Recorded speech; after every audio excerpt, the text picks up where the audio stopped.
Hello viewers, welcome back to new video. In this video, I'll show how to solve emo call fail to start a call problem. Let's see how to solve this problem. Go to phone setting and scroll down. Click on apps.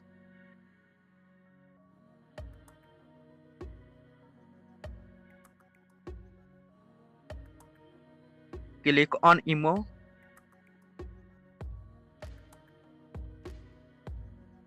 Click on storage. Click on clear data. Tap on delete.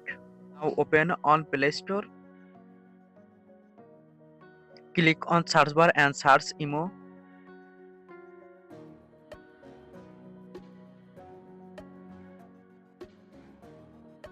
Update emo app if showing Play Store and go to emo app.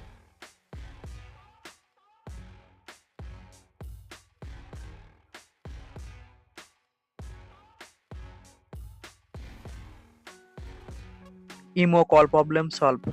Thanks for watching. Don't forget like and subscribe.